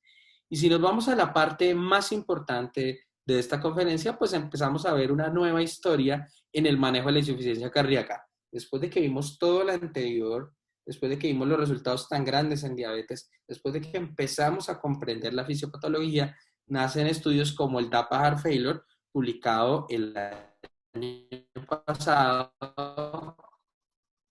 en New England, pacientes con falla cardíaca o con insuficiencia cardíaca con fracción de eyección reducida, sin importar si sean diabéticos o no. Fue el estudio quizás más importante de ese congreso y ha hecho que los ISGLT2 por 2 años seguidos sean los campeones de este tipo de congresos. Miren ustedes que tenía más de 4.700 pacientes mayores de 18 años, no importaba si tenían diabetes o no, tenían que tener la fe reducida menor del 40%, ojo con eso, NT-proBNP. Un brazo va a tener placebo más cuidado estándar. ¿Qué es cuidado estándar? Podían tener IECA, ARA2, ARNI, beta bloqueadores o antagonistas del receptor mineralocorticoides. Y el otro brazo lo mismo, pero en vez de placebo, dapagliflozina, ojo, sin importar si fuera diabético o no. El resultado primario fue un compuesto de un tiempo de la primera ocurrencia de muerte cardiovascular u hospitalizaciones por insuficiencia cardíaca o visitar urgencias en promedio 18 meses. Se miraron otros puntos secundarios como calidad de vida, aparición de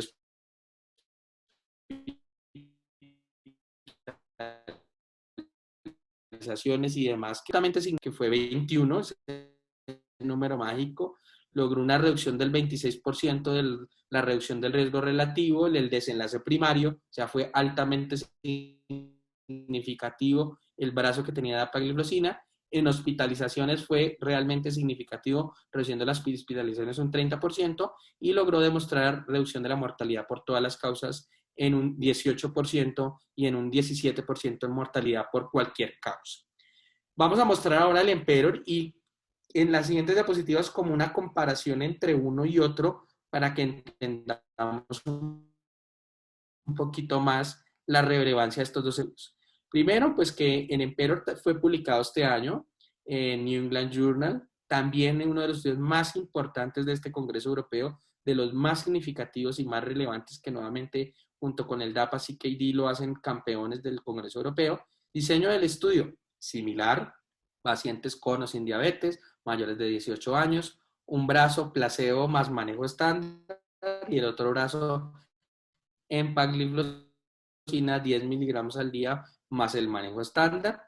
Tuvo desenlace primario, era un compuesto de tiempo a la hospitalización por insuficiencia cardíaca y mortalidad, y se empezaron a ver otros desenlaces secundarios más desglosados en hospitalizaciones específicamente, en desenlaces renales, en calidad de vida y demás, que ya veremos. En el desenlace primario, miren ustedes que logró cumplir ese desenlace compuesto, reduciéndolo en un 25% a favor del brazo que tenía empagliflozina más manejo estándar, comparado contra placebo, donde es clave las hospitalizaciones, también ganó por goleada, reduciéndolo de forma significativa en más de un 30%. Si miramos las comparaciones de los dos estudios, pues miramos que es para la cuña de la Sociedad Colombiana de Cardiología, y nos aportó el doctor Alfonso Valle, cardiólogo español muy conocido, tal vez también por ustedes a nivel mundial. Miren ustedes cómo él nos hace esta tabla comparativa entre DAPA y Emperor, sin pretender decir que uno sea mejor que otro. Son poblaciones diferentes, no podemos decir que uno es mejor que otro. Los dos lograron el desenlace compuesto primario, los dos lograron reducción de hospitalizaciones de forma significativa. Miren, en DAPA 30%, en Emperor 31%. Las diferencias empiezan a verse acá y ya vamos a ver quizás por qué con Emperor no se logró la significancia estadística, pero ventajas de Emperor que mostró algo significativo, que de entrada siempre los vamos a ver con síndrome cardiorrenal. Eso es muy significativo. Miren ustedes acá. Todo paciente de su historia va a ser sin SLT del estudio Emperor, la progresión va a ser muchísimo más lenta y hay una reducción del 50% de la reducción a diálisis, requerimiento de soporte lítico, trasplante renal o de vida. En los dos estudios, tanto en Emperor como en DAPA Heart Failure, se logró un impacto significativo en mejorar el cuestionario de Kansas, que fue como se evaluó en los dos estudios. Dos cuentos, pero una misma historia. Es decir, una extra como en Emperor y en DAPA pues usaron criterios diferentes. En general pues tenían una FEBI reducida, péptidos altos. Lo único es que Emperor los fue estratificando. Si la FEBI, digamos, estaba menor a 30, no pedían péptidos tan elevados, y si tienen fibrilación auricular, los péptidos deben estar todavía más elevados. Si la FEBI estaba cercana al 40%, los péptidos tenían que ser, pero incluso tomó pacientes con tasa de filtración de 20, mientras que DAPA Heart Failure hasta 30. Si miramos por edad y otras características demográficas, fueron muy similares, pero quizás en DAPA Heart Failure solo hubo 40. La FEBI fue más reducido, fue más baja en Emperor comparado con el DAPA Heart Failure, y los péptidos natriuréticos más elevada, tantas hospitalizaciones el año anterior en Emperor. Eso lo podremos discutir quizás al final. La proporción de pacientes en todos los estudios que han dado significativos, la mayoría han sido en clase funcional 2. Por eso el mensaje quizás de que entre más temprano se empiecen a usar estos medicamentos, mejor. En los dos estudios los pacientes estaban óptimamente tratados. Miren ustedes que incluso tanto en Emperor como en DAPA son los estudios que más han tenido antagonistas del receptor de mineralocorticoides en más de un 70%. Eso no se había visto antes. En Paradigm fue cercano al 51-52%. Pero la baja utilización de ARNI, aunque en Emperor se usó más ARNI, sacubitril, valsartán, comparado con el DAPA Heart Failure. En general, si yo comparo si es diabético o no, si tiene falla renal o no, si utilizó un tratamiento u otro no, no hubo diferencias tanto en uno como en otro estudio. significativo que la hemoglobina glicosilada no reduce significativo. De hecho, cuando miremos los eventos adversos, casi no hay hipoglicemia, se aumenta el hematocrito significativa de la presión arterial, como se piensa en la práctica, que de pronto al combinarlo con todo el otro arsenal va a haber marcada hipotensión. En el estudio no se vio. Diferencias entre estudios. ¿Qué pasó con la mortalidad? Y muchos de ustedes se preguntarán qué pasó con ese punto duro. Primero, son poblaciones diferentes. Esto lo dice McMurray, es tomado del Congreso Europeo.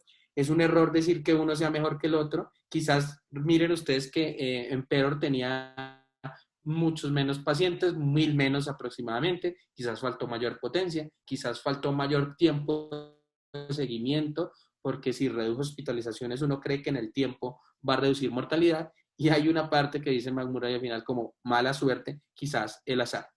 Este metaanálisis fue publicado casi que al siguiente día de publicarse en Emperor para mirar la potencia de los dos estudios. Es bien interesante ver este metaanálisis, cómo comparan las dos poblaciones, cómo vemos que son tan parecidas, pero las diferencias ya las fui mostrando durante las diapositivas, pero el impacto se logra en resumen, en reducción de la mortalidad, de las hospitalizaciones y que haya nefroprotección.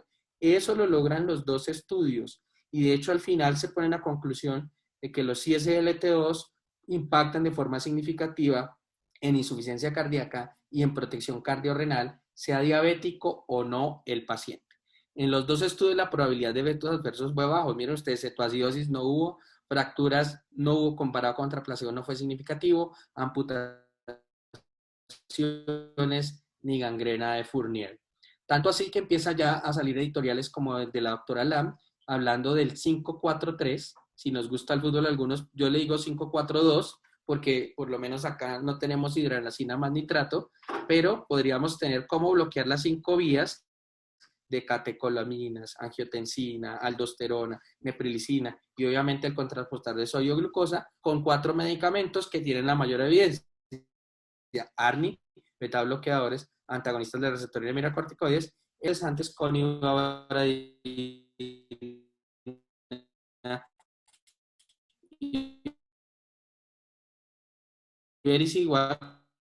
que tienen población. Estamos finalizando con esto el impacto de esa cuadriterapia, de esa terapia cuádruple, pues que este mismo año se había publicado este metaanálisis con ARNI, beta bloqueadores, y en ese momento solo estaba publicado el DAPA-HF, y miren los resultados tan interesantes. Si yo cojo ese brazo de terapia intensiva versus el convencional, la intensiva va a contener ARNI, la otra va a contener UNIEGA como el enalapril. Miren ustedes las diferencias tan marcadas. Se logran más o menos que los pacientes estén 8 años libres de mortalidad y hospitalizaciones y 6 años más de supervivencia. Miren si estos números los tenemos en otra enfermedad o en otra patología y estos desenlaces están significativos. Y si cogemos todo el peso de los diferentes puntos duros como mortalidad, hospitalizaciones y demás, definitivamente la terapia que te contenga ARNI con SGLT2 y demás arsenal son las que más impactan. Por eso, en esta parte final, yo les muestro cómo Verma, Depac-Bat y Eugene Brandwald nos hablan de los pilares de insuficiencia cardíaca, donde ya aparecen ISGLT2. Nos dice, mire, probablemente las guías europeas van a cambiar así, aunque ya el Twitter el mismo dijo que se va a retractar de esto, porque él puede acá y SGLT2 como uno ve. Y ya hay metaanálisis y 2 estudios, o sea que ISGLT2 van a ser 1A. Uno de los referentes en Colombia, que es el doctor Efraín Gómez, de insuficiencia cardíaca, de hecho, miren ustedes que lo pone en 1A y arribita, y quizás habla de algo secuencial, pero a mi modo de ver las cosas, me voy más con el doctor Nicolás Manito de España, donde se va a sentar una pirámide sólida con 4 antagonistas de receptor de mineralocorticoides, sacubitril, valsartán y beta bloqueadores. ¿Cuándo? Que el mismo día o al mismo tiempo o a dosis altas, dosis bajas, no lo sabemos, eso es un arte que se hará, seguramente serán dosis bajas, no necesariamente el mismo día, se va a poder ir titulando y de acuerdo a lo que vamos viendo del paciente, se irá titulando, se va poniendo abradina, si el paciente se va haciendo más severo, pues levosimendan, o más avanzado trasplante y demás, siempre comandados por una unidad de insuficiencia cardíaca. Las últimas guías, y esto es publicación 17 de octubre, más reciente, es un update, una actualización, nos habla que prácticamente todo diabético debe tener unidades cardiovasculares y reduce hospitalizaciones por insuficiencia cardíaca. Pero lo más llamativo es esto de acá, el segundo punto. Recomiendan SGLT2, DAPA o EMPA para reducción de hospitalización de eyección reducida sintomática, tenga o no tenga diabetes. Y seguramente esto es lo mismo que veremos el 2021 cuando actualicen toda la guía. Por tanto, estos son mis mensajes finales. Los ISLT son una realidad, vinieron para quedarse. La historia dirá que eran antidiabéticos, pero la historia próxima dirá son medicamentos renocardiovasculares y se volvieron el cuarto pilar para la insuficiencia cardíaca. Múltiples mecanismos de acción. Esta publicación se las dejo allí para que le tomen un pantallazo, es bien bonita. Para mí,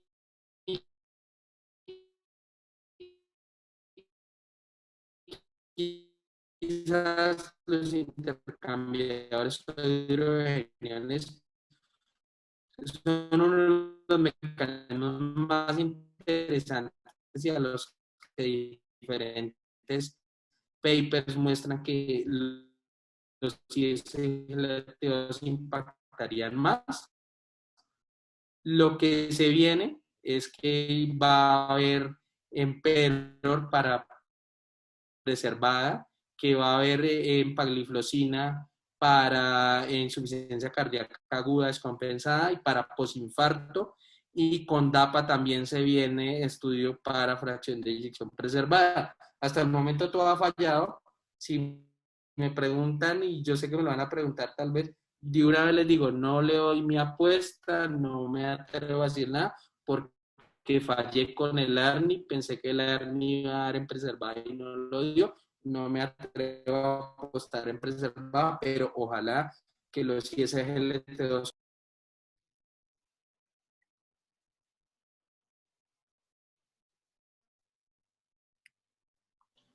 Muchas gracias.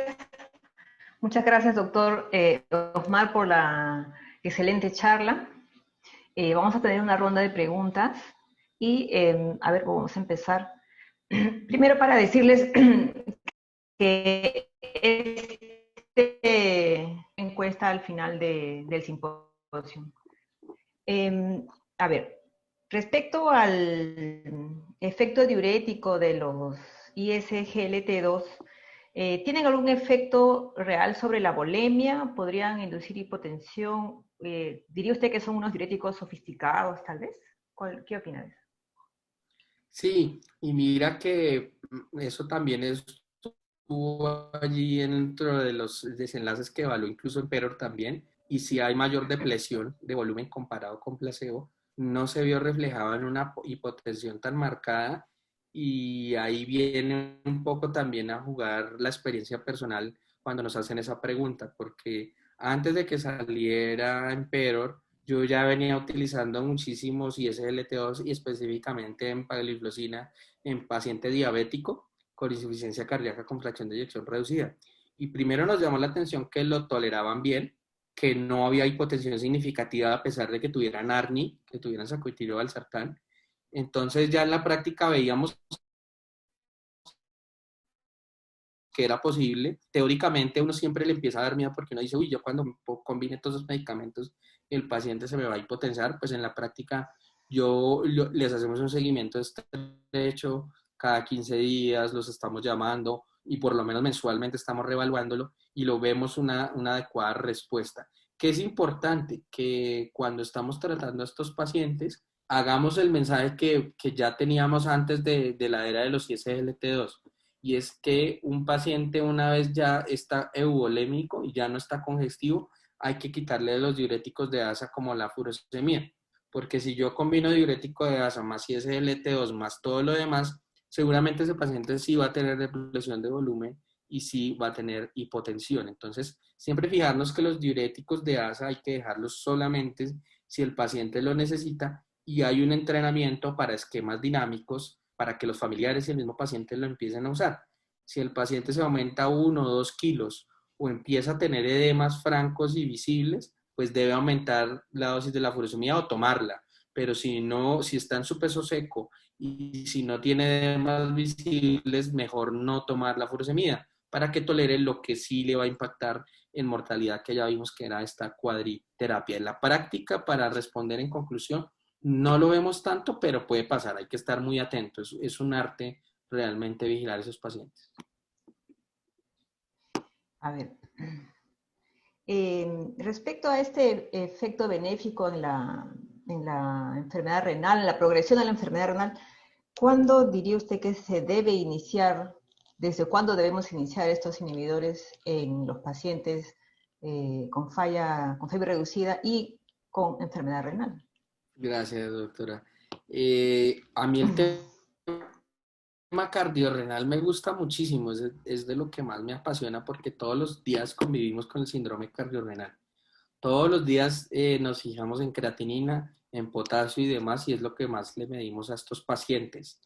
Un mensaje claro cuando revisamos síndrome cardiorrenal cada vez más es que uno no debe estar como tan ceñido a la creatinina y que debe analizarla con calma y que hay conceptos que se llaman pseudoempeoramiento de la función renal y bueno, eso es un tema bien específico y bien interesante, pero lo que sí es cierto es que los ISGLT2 y los ARNI, en general el manejo de falla, debe iniciarse lo más pronto posible.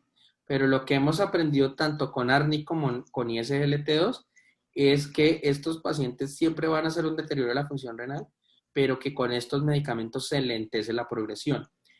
Si ustedes se dieron cuenta, la mayoría de pacientes tienen una tasa de filtración por encima de 60. Entonces, entre más temprano se inicien estas terapias, mejor, porque si ya lo cojo más avanzado, probablemente el efecto no sea tan fuerte, no sea tan benéfico. Allí vienen a jugar otras consideraciones. Recuerden que en Emperor, a diferencia del DAPA, sí cogieron pacientes entre 20 y 30, pero fueron muy pocos.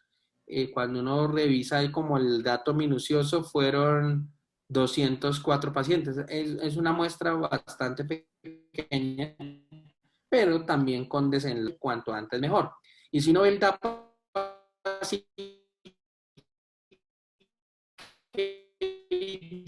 que también fue publicado y ya está, pacientes también nunca pacientes terminales, ni diálisis, ni nada de eso. Entonces la protección cardiorrenal, entre más temprano se haga, mejor para el riñón. Y ya vimos cómo se puede reducir hasta un 50%. Es que ese dato del Emperor me pareció de los más significativos porque estamos no solo protegiendo el corazón, sino los riñones y nuestros pacientes lo agradecen en el día a día porque es que con eso convivimos.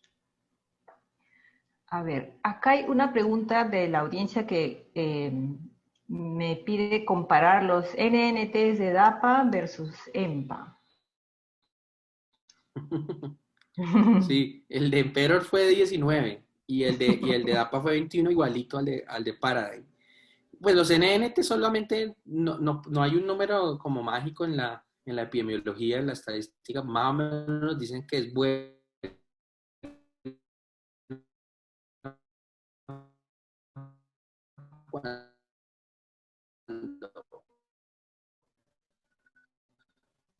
Cuando es menor a 50, pero no podemos decir que eso de más créditos a un estudio que a otro, pero son muy buenos en NNT porque 19, 21 son muy buenos. O sea, realmente se benefician, entre más pacientes se traten, más beneficios en los impactos. En pacientes que están hospitalizados por una descompensación, manejo diurético activo, porque fue como el de la 2. Y uno decía, ¿por qué ponen ISGLT2? Y él lo puso como un bloqueador tubular, o sea, si uno pusiera furosemida, acetazolamida, diuréticos tiacídicos, antagonistas de los y puso ISGLT2 para bloquear el túbulo en pacientes que estaban muy congestivos. Entonces, y de hecho, pues ya hay estudios preliminares de eso, También hay estudios con empagliflozina que vamos a ver resultados en ese paciente agudo descompensado, pero yo creo que ya en la práctica muchos los habíamos hecho, no solo para descongestionar ese paciente, aunque debo decir con honestidad que si lo he hecho es en paciente diabético, no lo he hecho en paciente que no sea diabético, por lo menos mi experiencia. Si es diabético, siempre promovemos iniciar los ISGLT2 desde la hospitalización, porque creemos, como en las diferentes guías de diabetes, de lípidos y otras, que lo que no se inicia en la hospitalización, después ya nadie lo va a poner. Entonces nos parece un momento crítico. Quizás no el paciente que está con vasopresores, con inotrópico, con una inestabilidad, no, ese jamás. Pero una vez el paciente ya está estable y estemos buscando una prealta, es un momento ideal para ponerlo. Lo hemos puesto sin problema. De hecho, nos permite ver en la hospitalización, como uno le está tomando presiones arteriales, midiéndole gasto urinario, nos permite ver que efectivamente lo toleran bien y que responden y que el paciente de ahí en adelante va a generar una mayor adherencia. Entonces, personalmente sí lo uso, no vería por qué no hay un warning, no hay una contraindicación, pero seguramente en años posteriores va a salir más estudios donde va a reforzarse esa conducta. Y ahí ampliando los pacientes que son clase funcional 1, digamos. Sí, sí, correcto. ¿Está bien, no? Podría utilizarse. Sí, sí, de acuerdo, ¿no? De hecho, pues, como te digo, creo que nos pasa similar en Colombia como en Perú, que hasta el momento están aprobados solo en diabetes, aunque ya hay algunos grupos un poquito más proactivos, del cual hago parte, donde estamos empezando a incursionar incluso en no diabéticos, pero y seguramente va a haber la regulatoria, va a pasar como en Estados Unidos o en Europa, que ya se aprobaron para no diabéticos, no veo por qué no. Por favor, doctor, le voy a pedir que vuelva a poner el código QR, pero saliendo de la pantalla completa. Ok. Ajá, para que lo puedan escanear. Ah, salió, creo. Ya lo pongo. Ya. ¿Ahí? Ahí sí se puede Perfecto. escanear. A ver, acá hay una pregunta que dice, ¿qué opinaría sobre este efecto metabólico de los inhibidores en pacientes prediabéticos o tal vez en pacientes pues obesos? Sí, de hecho, No sé si hay algún dato. yo he tenido esa discusión con otros colegas y pues honestamente antes de que saliera toda esta evidencia, si el paciente no era diabético, yo no los usaba. O sea, mi mayor experiencia siempre ha sido con diabéticos. Prediabético no cuenta, pues por lo menos para la evidencia, si el contexto es mejorar el control metabólico.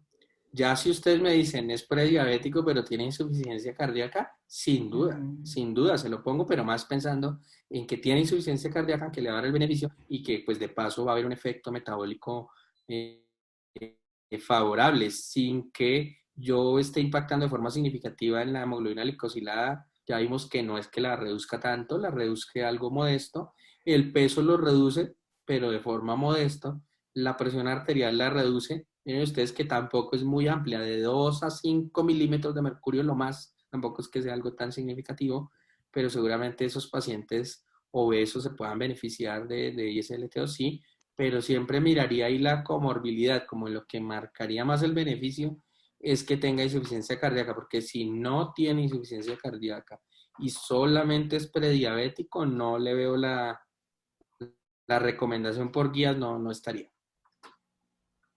Acá hay una pregunta, se la voy a leer así como está, pero dice, actualmente los inhibidores SGLT2 tienen evidencias irrefutables de efecto cardio-nefroprotector. Sin embargo, dice en el mundo real, y menciona el estudio en Price, que yo creo que ahí está un poco, demuestra que los médicos recetan más inhibidores de DPP4. Yo creo que eso se está refiriendo pues en general a los diabéticos, ¿no? ¿Qué comentario más podría hacer ahí, doctor? Totalmente, muy buena apreciación que nos hace ahí el colega.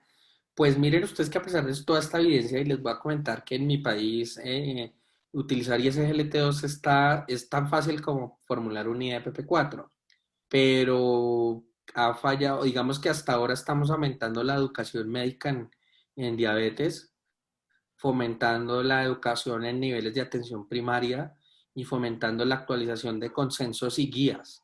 Ya por nuestros propios consensos locales, ISGLT2 y análogos de GLP-1 son la primera opción en diabéticos. Pero vemos eso que nos menciona el colega, los IFP4 son altamente formulados. Pero yo creo que ya empezamos los cardiólogos cada vez más a tratar diabetes. Antes decíamos, no, el endocrino o otra especialidad. Nosotros ya hemos empezado a personarnos más de la diabetes. Los médicos cada vez aprenden más y las guías van cambiando. Entonces, yo creo que hoy en día un paciente tratado solo con IFP4 y metformina, pues no porque no está sustentado. Todas las guías son uniformes, tanto en Europa como en América Latina. Son muy uniformes en decir que el beneficio cardiovascular lo tienen, son los ISGLT2 y los análogos de LP1. Y si nos vamos al desenlace de insuficiencia cardíaca, de reducir hospitalizaciones, solamente lo tienen los ISGLT2, porque los análogos de LP1 no. Solamente al biglutide, pero en un estudio. En cambio, los ISGLT2 sí han sido contundentes todos en mostrar reducción de las hospitalizaciones por insuficiencia cardíaca y su protección cardiorrenal. Los IFP4 que bajan la hemoglobina glicosilada, pero esa teoría glucocéntrica de la diabetes pues nunca ha funcionado para reducir eventos cardiovasculares. Entonces, basados en eso, la práctica hay que irla modificando y ya adoptar la mayor evidencia que tenemos. Uh-huh. Finalmente, ¿cuál sería un mensaje clave de su charla? Ya para... Yo creo... No, muchas gracias. No. Mira, yo creo que ver cómo en insuficiencia cardíaca tenemos un gran beneficio y es que generaciones previas a la nuestra tenían muy poco de dónde o muy poco que hacer. Mucha digoxina y mucha furosemida. Nosotros ya tenemos demasiada evidencia sólida con 4 pilares que son ARNI, que son betabloqueadores, ARM y ahora inhibidores de SGLT2. Entonces los SGLT2 también vamos a cambiar la visión de ellos.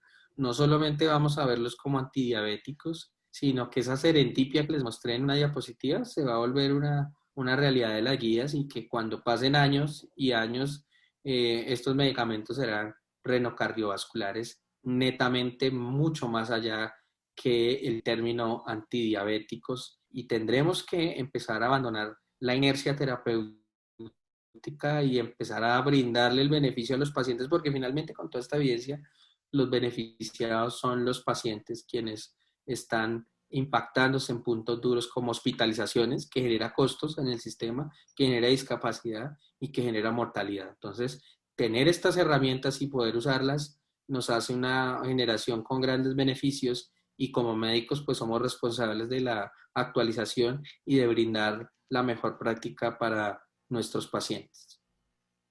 Muchas gracias, doctor Osman. Felicitaciones por su charla y gracias a todos los asistentes por estar con nosotros hasta estas horas.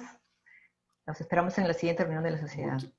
Muchas gracias a ti y a todos. Uy, veo que estuvieron más de 80, 90 conectados hasta estas altas horas.